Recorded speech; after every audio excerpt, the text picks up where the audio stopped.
Family vanished, driving through the desert. 3 years later, a hiker found a camera in the sand. It was late spring, just after sunrise in southern Nevada. The sand shimmered pale gold under the first light of day. The steel route, a desolate stretch of highway weaving through the heart of the Mojave, was empty as always, except for a single family car moving steadily east.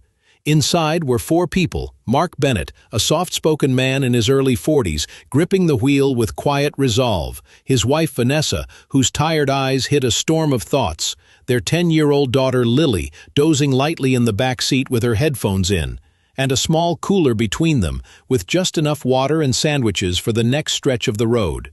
They had been on the road since the previous evening, leaving behind their home in Modesto, California for what was meant to be a scenic desert road trip. A pause from the noise of life, a chance to reconnect. They never returned. What followed was silence. No calls, no texts, no sign of the family. When the Bennetts failed to check in with relatives by nightfall the next day, it raised immediate concern.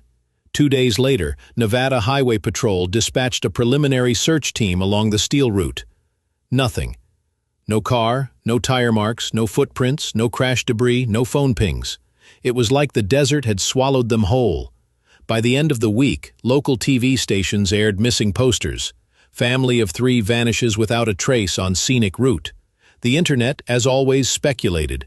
An accident, foul play, even the supernatural. But to the police, it was just another case of the Mojave pulling its cruel trick again, burying its secrets in sand and silence. Weeks turned to months. Leads dried up. Volunteers scoured dry creek beds, abandoned mines, and dust-swept canyons, but nothing came close to revealing what happened on that road. The desert was simply too wide, too harsh, too unforgiving. And then, 3 years later, someone stumbled upon something. It was a Saturday in early May when a hiker named Travis Gibbons veered off a rarely used trail northeast of Sloan. He had set out to photograph desert wildflowers. What he found instead, half buried in the wind-blown sand, was a battered black Nikon camera. The memory card inside was intact. Curious, he turned it in to park rangers, who handed it off to local authorities. When they opened the photos, their hands trembled. There were pictures, dozens, the Bennett family, smiling, standing by their car near a strange rock formation no one recognized, Vanessa and Lily holding hands, Mark making silly faces behind them.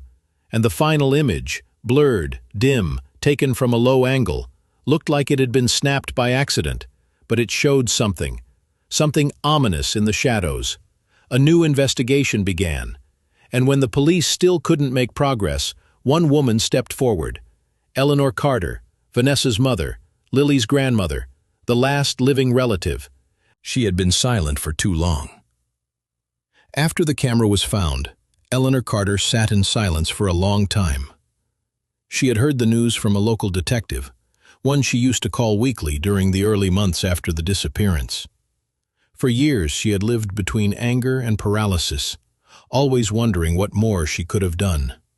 But when the call came, that a camera had been uncovered in the sand, and that it belonged to her daughter, something broke loose inside her, like the door to a room long sealed shut. Eleanor hadn't spoken publicly in 3 years. She had kept her sorrow private. She never appeared on local news. She didn't start any online campaigns. But behind closed doors, she became the only force keeping the memory of that trip alive. She had studied every map, printed every lead, and even hired 2 private investigators when the case ran cold. Now, for the first time in years, she was invited back into the center of the investigation. The police brought her in to review the contents of the memory card. She watched, breath held, as images flickered on the screen. Lily grinning with chocolate on her face, Vanessa trying to fix her wind-blown hair, Mark standing near a rust-colored rock arch with a wide blue sky behind him. They looked so alive, so normal, so full of road trip laughter.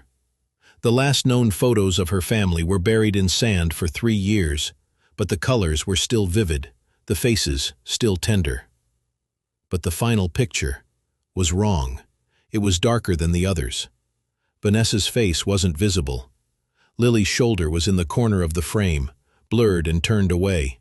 The timestamp said 7:16 p.m., hours after sunset in the Mojave. There was no flash, just faint orange light, and something moving in the background. A shadow, or someone. The police didn't say much. They told her the camera had no GPS, that the surrounding terrain where it was found had been searched before, years ago, but looked different now after windstorms. That this might be the first real clue they'd gotten since the disappearance. But they also told her to stay quiet, to not talk to the press, to let them work the angle. Eleanor nodded. But in her heart, she didn't believe them. Not anymore. She had seen how this worked. In the first weeks after Vanessa, Mark, and Lily went missing, she had been optimistic. Detectives were on the phone daily. They reviewed toll booth footage, traced cell signals, questioned gas station attendants, but none of it led anywhere. And slowly, quietly, they started pulling back. Until there was nothing, just silence. And now, 3 years later, they expected her to trust again, to wait again. But Eleanor had her own plans. She didn't sleep that night. She sat by her kitchen table, lights off, holding a printed copy of the final image found on the camera. She had stared at it for hours, but now she began to study it, carefully, methodically. The rock formation in the background caught her attention. A jagged ridge. She didn't recognize it, but it wasn't random. Mark had a habit of taking pictures in specific locations with GPS notations written in a journal. And Eleanor still had that journal, boxed and buried in the closet since the day the police returned it after the disappearance. She retrieved it just before sunrise. Page 47, May 12th, muttering. Steel Route Pull-Off 7B, strange cliffs north of Dry Basin. Might camp here tonight. That was the date of the last photo. She drove out alone the next morning, ignoring her age, her fear, and the detective's warning to sternly, let the authorities handle it. She knew no one else would care like she did. The desert air was thick with dust. The sun was unrelenting. But Eleanor found the pull-off. After 3 years, the road was still barely marked. A stretch of cracked asphalt ending in nothing. She parked her car and started walking with the printed photo in hand. 2 hours later, she found the formation. It matched perfectly. There were no signs of recent life, no tire tracks, but about 15 feet from the base of the cliff, half covered by debris, she saw something small glint in the light. It was a torn piece of blue fabric. She froze. Lily's hoodie. She would know it anywhere. It was the one Vanessa had bought her the Christmas before they vanished, the one with the worn-out zipper and little white stars embroidered on the sleeve. Eleanor dropped to her knees. For the first time in years, she cried, but not out of grief, out of rage. The police had missed this. She had walked 15 minutes off the main road and found something they hadn't, or something they had ignored. She carefully sealed the hoodie in a plastic bag and drove straight to the sheriff's office in Henderson. They took it, promised forensics. But their tone was cautious. They asked how she found it, if she had touched it, if she was sure it belonged to Lily. And she saw it again. That flicker in their eyes. Doubt. Suspicion. Later that week, they stopped returning her calls. So she called a name she hadn't spoken aloud in years. Thomas Blake. A retired tracker, ex-BLM ranger, and the man Mark once fished with during his military days. She found his number in the back of the journal. After one call, Thomas agreed to meet. When she showed him the photo and described the location, he nodded slowly. There's a canyon system back there that doesn't show on most maps. Locals call it Dead Wind Hollow. Bad stories from way back. But it's real. I can take you, but not alone. Thomas picked her up before dawn. He came prepared. Heavy boots, field pack, maps older than most of the men at the sheriff's office, and eyes that had seen war. He didn't ask many questions, just studied the printed photo again and again, occasionally glancing at Eleanor like he already knew what they were going to find but wished he didn't. They drove 5 hours east, past the last cell tower and into lands that hadn't seen law enforcement in decades. Eleanor kept the hoodie in her lap, clutched like a relic. Dead Wind Hollow wasn't marked on any official map. The road turned to gravel, then to sand, then to nothing at all. They left the truck and hiked. Thomas moved with silent calculation. He scanned the ground, stopped often, and pointed at small things Eleanor couldn't see. Scuff marks on stone, a broken twig, bones that didn't belong to any animal. 2 hours in, they reached a narrow canyon, shaded and cold even in the high heat. It didn't feel like the rest of the desert. It felt still, like something had ended here and never left. Then he found it. A button. Plastic. Light purple. Eleanor knew it immediately. It had been on Lily's dress. She'd sewn it herself when the original popped off. That dress was in the photo on the camera, the one Lily wore the morning they left. Thomas picked it up with a blade of grass, held it like it burned. "There's more here," he said quietly. They moved deeper into the canyon, past twisted rocks and shallow drops, until they found something else. Burnt wood, a scorched log, and nearby a melted plastic spoon. Eleanor covered her mouth. A campsite. Someone had tried to burn their tracks, but not well. Thomas pointed to soot patterns along the stone wall. This wasn't a controlled fire. It was done in panic. Behind that wall, buried beneath loose shale, they found the remains of a tarp, sun-bleached and torn, covering something underneath. They didn't touch it. They marked the GPS, took photos, and left. Back in town, Eleanor demanded the sheriff send a forensics team. She brought him the coordinates, showed him the photos, described everything. But he didn't look convinced. And worse, he asked her to stop. "You're not helping anymore," he said. "We have procedures." She stared at him in silence, then stood and left without another word. She called a local reporter the next day. Her name was Laura Hines. She had covered missing person cases for years. She listened carefully, asked thoughtful questions, and offered to meet Eleanor the next morning. That interview aired the following week.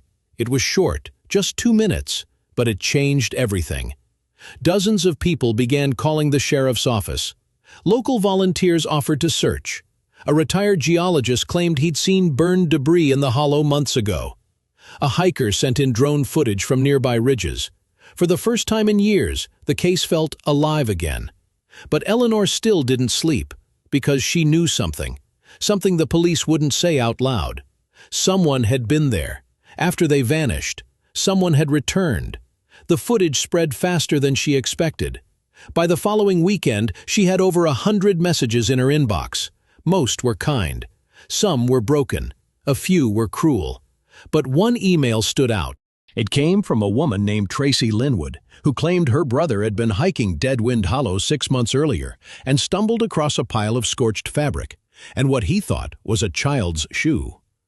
He never reported it, said it didn't seem important at the time. Eleanor's hands trembled as she wrote him back. 2 days later, she was standing with him, Brady Linwood, on the same ridge. He wasn't lying.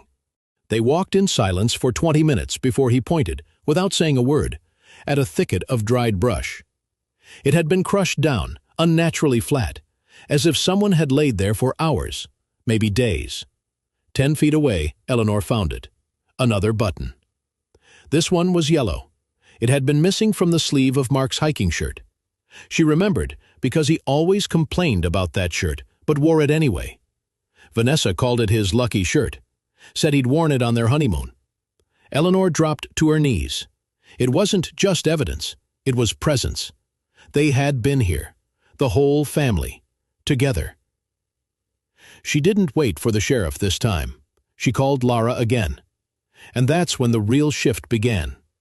Because this time, the story didn't vanish. Lara followed up the piece with a second segment, aired at 6 p.m. on a Thursday.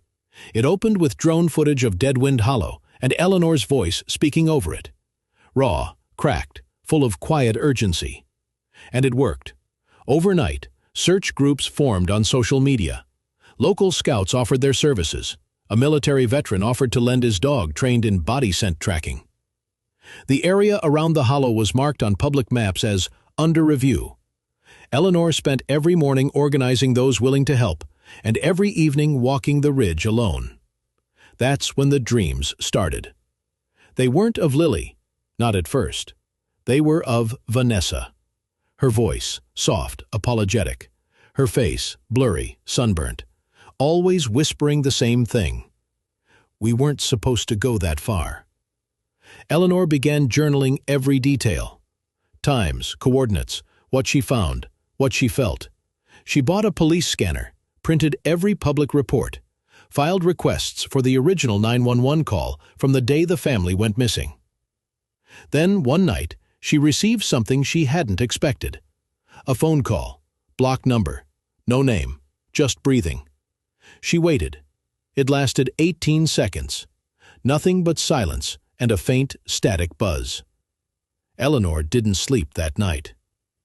Next morning, the garage door was open. She lived alone. She never left it open. Inside, on the passenger seat of her old sedan, was an envelope. Inside the envelope, 3 photos. One of the van, half buried in sand. One of a woman walking alone in the distance, profile only. And one of Lily, eyes wide, clutching something to her chest. The timestamp said, June 4, 2021, 9:16 a.m. That was the morning They vanished. She brought the photos straight to the sheriff's department, but left out one thing: the envelope. Something told her to keep it. They scanned the images, ran the metadata, confirmed the timestamp, but there was nothing about the sender. No fingerprints, no camera footage, no vehicles on the road. Just a cold, flat silence in the report marked unsubstantiated material and placed in a drawer with a quiet thud, like they were locking away the only breath of truth left in this town. But Eleanor couldn't let it go. She studied the third photo over and over again, the one with Lily holding something close to her chest. And what struck her most wasn't the object. It was her eyes. They weren't looking at the camera. They were looking to the left, off frame, to someone standing right beside the person taking the photo. Someone silent, someone trusted, someone who didn't want to be seen. Then Eleanor noticed something else. In the corner of the image, almost buried behind Lily's elbow, was a thin strip of rusted fencing. She remembered that fence, years ago, when she and Vanessa used to drive out past Hollow Creek to buy old lumber for Mark's shed. There was a junkyard out there, shut down for over a decade. No name, just steel and silence. She drove there at dawn the next morning, didn't tell a soul, didn't want to be followed. The gate was chained but loose enough to step through. The air on the other side was thick, still, and metallic. Everything was covered in dust, like a layer of time. She walked slowly, each step louder than the wind, her eyes scanning, until she saw it. A child's drawing, weighed down by a stone, purple marker. A stick figure with yellow hair and another figure beside it holding a flower. She took a photo and kept walking, past rusted sedans, crushed vans, broken trailers, until she found it, a bus. It wasn't their van, but it had the same shape, the same broken mirror, the same dent in the back corner. But this one had been scrubbed, repainted, patched in gray. And inside she saw scratches along the metal walls. When she looked closer, she froze, because there were names, scratched with something sharp. Lily, Mom, Dad. She dropped to her knees. Her body went still. No tears, no sounds. Her palms touched the cold steel, and she felt something like a heartbeat, or memory, or both. And beside the names, an old mattress, stained, small. When she pressed her hand against it, she felt heat. Someone had been here recently. She called the sheriff. This time they brought dogs, a full team. They combed the yard and found bones, mostly animal, but one, smaller, unconfirmed. They taped the site off, called it unregistered property with no legal tenant, refused to label it a crime scene. Inconclusive, again, like always. That night Eleanor sat alone with the envelope in her lap, and for the first time she realized it wasn't just a warning. It was a message, a countdown. She opened it again. Nothing inside. No letter. No name. Just a torn edge in the corner, and it hit her. The photos weren't found. They were given on purpose. And she remembered an old thread from a year back, one of the message boards she used. She didn't tell anyone where she was going. No police, no neighbor, no friend. She simply packed a bag at 5 in the morning, filled it with a flashlight, her late husband's army knife, 3 changes of clothes, and the photos she couldn't stop holding. Then she printed the blurry image from the trail cam, the one with the woman and child, and pinned it to the dashboard like a compass pointing towards something real. She filled the tank of her rusted Dodge and drove for 9 hours straight, through fading towns into the bone-dry silence of Navajo County. The roads grew thinner. The cell signal dropped away. The last gas station she passed was manned by no one, just a blinking camera and a humming pump. She drove past it without stopping. The trailhead was nothing more than 2 bent fence posts, a sign torn in half, and the remains of old boot tracks swallowed by sand. She parked the truck, stuffed her pockets with peanuts, and stepped into the heat and stillness of the desert. It wasn't just quiet, it was void, like the world had stopped breathing. Even the wind kept its distance. She walked for 2 hours, then 3. Her legs burned, her lips cracked, her shoes sank deeper with every step. But she didn't stop, because she saw something. Not far off, wedged between 2 jagged rocks, was a flash of blue. And when she got closer, she realized it wasn't fabric. It was paint. Chipped, scraped, faded by time and heat. Beneath it was metal. A door, barely visible. She dropped to her knees, brushed the sand away, and pulled it open. It groaned louder than the sky. Inside was pitch black. No sound, no smell, just dust and the feeling that someone had just left. She clicked the flashlight on and stepped in, ducking through the frame. Her eyes adjusted slowly, revealing a narrow corridor made of rust and forgotten air. As she moved deeper, she saw what she never expected. Dozens of boxes, food supplies stacked with care, blankets folded in corners, handmade shelves holding photos, none of them labeled. But one had Lily's face, scratched at the edge, half gone. The smile still whole. She picked it up, her fingers trembling. The paper was warm, like it had just been touched. Behind it was something more. A map, hand-drawn with marks in red ink, leading east into the canyons, and a word scrawled in the corner. Run. She folded the map, slid it into her jacket, and turned to leave. But then she heard it, a breath. Not hers, not imagined.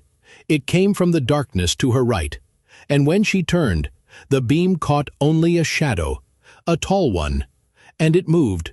She ran. She didn't scream. She didn't look back.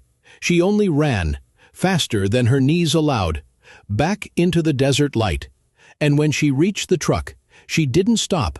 She drove with shaking hands down the dust road, the wheels kicking gravel like sparks in a storm. Only when the sun dropped did she breathe again. But even then, her hands wouldn't stop trembling. She looked at the map, at the route drawn not from a city, but from here. Someone had been watching. Someone had left it behind, not to be found, but to lead. Someone knew she was coming. And now they knew she was close. Eleanor sat alone in the booth, at the far end of the roadside diner, her fingers wrapped around a cup of coffee that had long gone cold. Her mind spinning not from caffeine, but from the weight of the call she'd received that morning. Michael's voice had been hurried, not panicked, but intense, telling her the drone scan had picked up something, a heat signature in a place where no one should be moving, not even animals, given the terrain and heat. She hadn't spoken, just listened, nodded as if he could see her, then drove straight there to wait. Now, as the door creaked open and the familiar silhouette of Michael stepped inside, she didn't rise, didn't speak, just watched him slide across from her, place a USB drive on the table, and say quietly, "We need to talk."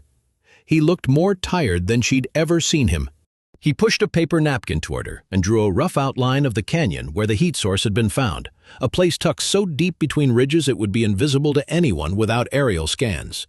Then he whispered, "It moved. It wasn't stationary, not a fire or machinery. It walked slowly along a jagged path, then stopped again. No road, no trail, just rock, dust, and heat." And Eleanor knew it in her bones. She didn't cry. She didn't speak. She just leaned back and stared at the outline like it was the face of a ghost. Michael didn't push. He let the silence sit for a full minute before continuing. Said the department wouldn't greenlight a search, not without a full team and justification, and they didn't have either. Not yet. But he was going anyway. He looked at her then, not like a detective, not like a colleague, just like someone who'd seen the same thing she had and was scared by what it might mean. He said, "We go tomorrow, first light. Bring water. Bring something sharp, just in case." And Eleanor didn't ask what he meant by just in case. She didn't need to. Because somewhere deep in her chest, a place where hope had long grown hard and cold, something flickered. Something painful. Something that might be real again. She didn't sleep that night. She sat by her window with the photo of Lily beside her, watching the stars until they dimmed behind morning clouds. And when the knock came just before 5, it wasn't loud, just 2 firm raps. She opened the door. There was Michael, backpack slung over his shoulder, sun not yet risen behind him. He said, "Ready?" She nodded. And together they walked into the dawn, not as strangers, not even as allies, but as the last 2 people in the world still looking for a child everyone else had forgotten. The morning air was colder than expected, sharp against their skin as Eleanor and Michael stepped off the gravel road and into the canyon pass, the path ahead narrowing with every step, carved by wind and time into jagged ridges and silent walls that swallowed every sound they made. Neither of them spoke much, the weight of the silence between them not from awkwardness, but from something sacred, something heavier than words. And Eleanor kept glancing at the crumpled map in her hand, its red lines shaking slightly with each tremor in her fingers, the word "run" now smudged but still burning behind her eyes like a warning that never dulled. They hiked for nearly 2 hours, each step pulling them deeper into the earth, until the last sign of civilization, a rusted boundary post, disappeared behind them, and all that remained was stone, heat, and questions. Michael kept checking the coordinates on a handheld scanner, tracking the signal from the drone's thermal footage. And when they reached the ridgeline, he slowed, his arms stretched to hold her back, eyes narrowing as he crouched low and pointed. Eleanor followed his gaze and saw it too, a patch of flattened brush, a trail too deliberate to be wind, curving down the ravine toward a dark cut in the rock that looked like the mouth of something that never meant to be opened. Her heart began to pound, not in fear exactly, but in something worse, hope. They moved together, slowly now, each footstep deliberate, each breath thin and careful, and as they reached the entrance to the crevice, Michael dropped to one knee and ran his hand over the dirt, his voice almost a whisper as he said, "Boot prints. Recent. Small." Eleanor's chest clenched. "Lily?" And she didn't need to ask because Michael was already pulling out a small flashlight, angling the beam into the darkness, revealing nothing at first but dust and shadows and an overturned can, then something more, a blanket torn at the corner, wedged beneath a jagged stone. She stepped past him, hands trembling, and crouched low, lifting the fabric, revealing beneath it a cracked water bottle, with a sticker she recognized instantly, a cartoon dolphin Lily had loved, one she'd put on her backpack the summer before they vanished. Eleanor sat back hard, the canyon spinning, and Michael placed a hand on her shoulder, firm but silent. No one said a word. The canyon said nothing back. The world held its breath. The narrow path twisted into a chute of sandstone and shadow, and as they followed it deeper, Eleanor felt the air grow heavier, not just with heat, but with the weight of everything that had happened here or perhaps was still happening. Michael moved ahead, careful and slow, his steps deliberate, as he scanned the ground, the walls, the pockets of darkness where things might hide. The silence grew thicker, broken only by their breath and the crunch of their boots against gravel, until they reached a sudden drop, a carved shelf of stone about 6 feet down, obscured from above. Michael slid down first, then reached up and helped Eleanor lower herself beside him. And what they saw stilled them both. A makeshift shelter had been pressed into the crevice, hidden behind a leaning slab of rock, its entrance barely visible to anyone not standing right there. Inside were signs of life, an old camping mat, blankets bunched in a corner, an empty thermos, and a sock, small, pink, printed with faded hearts. Eleanor knelt, lifted it gently, and her throat caught. She remembered buying this exact pair in a Target store near Phoenix. Right before that final trip, Lily had begged for them, had worn them the same night they left. Her knees buckled and she sat hard, holding it against her chest, and Michael said nothing, just watched, jaw clenched, eyes scanning the ridge above. He moved toward the far wall, where a tin box lay overturned, its contents spilled. Granola wrappers, crumpled paper, and beneath it all, a folded sheet of drawings done in colored pencil, shaky but clear. Eleanor unfolded them slowly, revealing stick figures, a woman, a man, a child with bright yellow hair, and beside them, a shape that looked like a dog, all standing beside a sun. Her fingers brushed the corner of the page, where a word was scratched in uneven letters. Mom. She closed her eyes and exhaled, the moment crushing and holy, and when she opened them again, Michael's face had gone pale. He pointed upward, toward the mouth of the chute. A rock had moved. Not fallen, moved. Someone was there, watching. Michael's finger remained pointed at the ridge, but his voice dropped to a whisper, sharp and quick. We need to move. Eleanor didn't argue. She stuffed the drawings into her bag, folded the sock in one motion, and followed him up the incline on hands and feet, heart pounding like a drum in her ears. Behind them, the rock shifted again. Not the wind, not an animal. Deliberate. Timed. She reached the top just as Michael turned back, flashlight off, scanning the horizon with his eyes alone. No words passed between them now. There was only breath and movement, and the shared understanding that something was no longer right. Not just the fact that someone had been there, but that they were being led, tracked, watched. They moved quickly across the ridgeline, ducking low behind boulders, the sky beginning to dim into copper and gray. The silence was no longer peaceful. It hummed, like a string pulled too tight. Eleanor's feet slipped once, sending a small cascade of pebbles into the ravine below, and she froze, listening. But nothing came. Still, Michael tugged her onward, his grip iron tight. We can't stay out here, he muttered. Too exposed. Half an hour later, they reached a natural overhang, a shelf pressed deep into the canyon wall, and crawled beneath it, backs to the stone, facing outward. There, in the half-dark, they sat. The temperature dropped, the air thinned.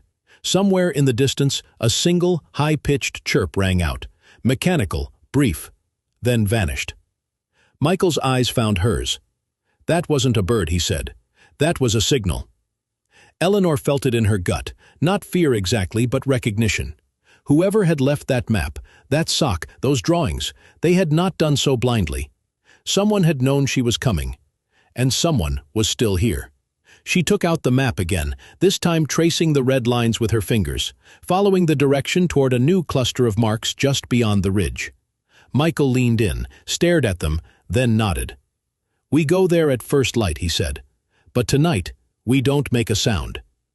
She nodded, then folded the map and stared into the dark. The stars above blinked awake one by one, and still they sat, frozen beneath the rock, two shadows in a world that no longer felt theirs. By the time the first rays of sun painted the rim of the canyon, Eleanor was already standing with her backpack strapped tight, her eyes dry, her hands clenched so firmly it seemed like the grip alone was holding her together. Michael cast one final glance over the valley, then stepped forward without a word. They said nothing. Their silence wasn't absence. It was agreement. And the farther they moved along the narrow path, the more that silent agreement turned into shared determination. The route traced on the hand-drawn map proved far harder than it had looked. Narrow ledges, loose rock, air so dry it scratched the back of their throats. But Eleanor didn't stop, not after coming this far. Each step carried the hope that the next bend would finally reveal the truth. They halted at the edge of a natural fissure, where the rock wall split to form a dark opening. A collapsed mine, partly caved in, but still accessible. All around it, traces. Not fresh, not ancient. Boot prints, pressed earth, a few discarded wrappers, a torn piece of fabric caught on thorns. Michael gripped the flashlight tighter, pushed aside broken branches, and entered first. Eleanor followed. Inside it was damp, the stones slick underfoot. Footsteps swallowed by the gloom. A few meters in, they stopped. Not because they were afraid, but because they saw something they never expected. A makeshift sleeping spot, a worn blanket, a bundle of clothes, a half-empty water bottle, and beside it, a child's backpack, red. The school logo was still visible beneath the dust, the same school Lily had attended. Eleanor dropped to her knees, gently ran her fingers along the fabric. The zipper was snapped. Inside, there was nothing but a single plastic bear, the one Lily never traveled without. She didn't cry, she didn't speak, but something broke inside her. Not hope, not belief, something more solid, reality itself. She was holding what once belonged to her granddaughter. Michael stood silently beside her, and from the look on his face, he understood. This wasn't just a search anymore. This was contact with something or someone. They didn't linger. They took the backpack, collected a few soil samples, snapped photos on Michael's phone, and stepped back into the daylight, though now the sun no longer offered warmth. It only lit up every detail, like an interrogation lamp with no mercy. They reached the ranger station just after noon. Michael had called ahead, and 2 unmarked vehicles were already waiting by the dirt road. A team of specialists arrived hours later: forensics, trauma experts, legal protection officers. Eleanor sat in silence on the station bench as the woman stepped from the back of the van, her hands trembling, face hollowed but unmistakable. Vanessa. And behind her, clutching tightly to her hand, was Lily, taller than she remembered, but her eyes still the same, wide, watchful, soft. They didn't cry when they saw each other. They just stood, breathless, like 2 halves of something long shattered now fitting together again. And when Lily finally took a step forward and pressed her face into Eleanor's chest, that was when the sob escaped. Quiet, real. Eleanor wrapped her arms around her granddaughter and didn't let go. Not for minutes, not even as Vanessa stood beside them, unable to speak, only to place a hand on her mother's shoulder, trembling. The days that followed were filled with questions, interviews, medical tests, but most of all, answers. Vanessa had escaped that night 3 years ago, after the fight with Mark, after the threat. She had run, not just for herself, but for Lily, knowing that whatever storm would come from disappearing, it would be better than the one waiting at home. She'd found help in the most unlikely place. An old friend from college, a desert conservationist who lived off-grid, who'd offered shelter without asking questions. But when authorities began circling, they moved again, and again, until Lily no longer remembered what normal was. Mark never followed. He never reported them missing, never looked, because he knew he was the reason they were gone. When authorities finally found him, he didn't resist. There were no outbursts, just silence. A man who had already surrendered, long ago, to who he was. He confessed without bargaining, and that somehow made it all even heavier. Michael left the next morning, quietly, without fanfare. Eleanor found a note tucked under her windshield wiper. It simply read, "You found them. That was everything." She never saw him again. But she didn't need to. Vanessa moved back in with her. Lily started school in the fall. Therapy came slowly. Healing came slower, but they laughed now. They cooked dinner together. They watched storms roll over the mountains. They were home. And sometimes at night, Eleanor would stand by the window and stare out into the dark, not searching anymore, just remembering. Not the pain, but the distance they had walked to reach this peace. They thought the desert had taken them. They thought silence meant death. But sometimes, survival is quiet. Sometimes a child stays hidden long enough to be found, and a mother holds on just long enough to be saved. Vanessa and Lily didn't vanish. They waited, and someone finally came. It wasn't the system. It was someone who refused to forget.